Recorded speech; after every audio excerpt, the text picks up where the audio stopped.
So today what I want to do is do a VR to Doc Galt. Today he released a video that talked about firewood versus energy and all the substation issues we're having with the substation attacks. And he's on track. He has a lot of good ideas. You ought to go watch his video. And I wanted to do a few comments on it. And I agree with him, but in a few cases I would go a step further. And what I'd like to talk about is some of the things that make firewood practical and reduce labor in getting it. Now, he's on track about getting a lot of firewood together ahead of time, but one mistake that I made over the years was not storing it properly. And what you really want to do is build a series of wood sheds to store it in. That way there's really no issue with the lifespan of the wood, and you can store it for year after year after year if you have a proper wood shed. That eliminates the wasted labor you get from rotted wood. I've stored a lot of wood outside under aluminum sheeting, under tarps, all kinds of different ways. And I always ended up losing a lot of wood due to rot if I didn't burn it that winter. So a proper wood shed is really the way to go. And what I would do is build several of them. That way, if one of them burned down, you don't lose all your wood. The other thing is the length of wood and the size of wood that you have to cut.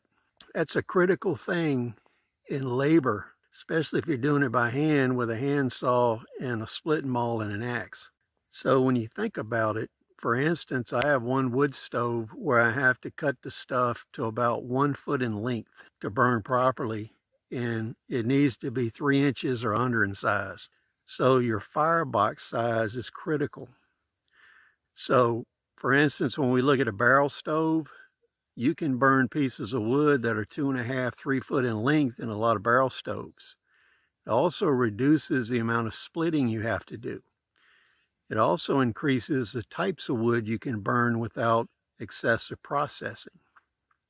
The best setup I ever saw to address power issues was back in the late 70s and early 80s. I saw photographs and diagrams from farms in Sweden, Finland, and Norway.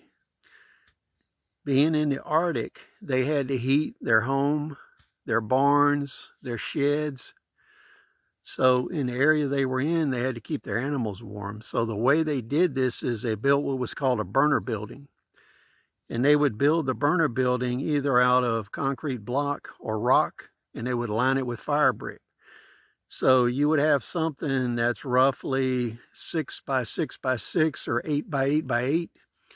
Personally, I like the 8 by 8 by 8 because you can walk in it and work on it.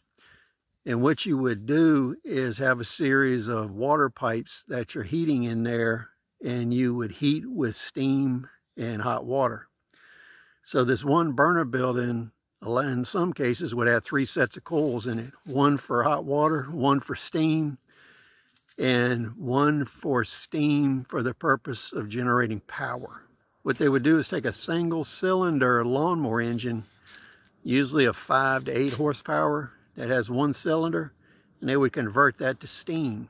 Now, it's not very efficient, but you could have 1, 2, or 3 of those set up, and you can use those to turn a generator.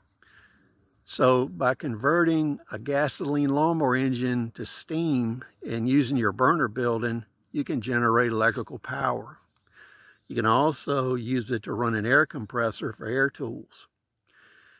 Now, the last thing I want to talk about is with these burner buildings, the first generations, the door sizes were too small, and it led to you having to process a lot of wood prior to burning it. And the second generation of these Norwegian and Swedish burner buildings, what they did is made the doors big enough you could throw entire whole pallets in there. That way you can stack pallets up and you can burn that scrap without processing it. You just throw it in the burner building and close the door. So these are some of the additional thoughts I had on Doc Galt's video.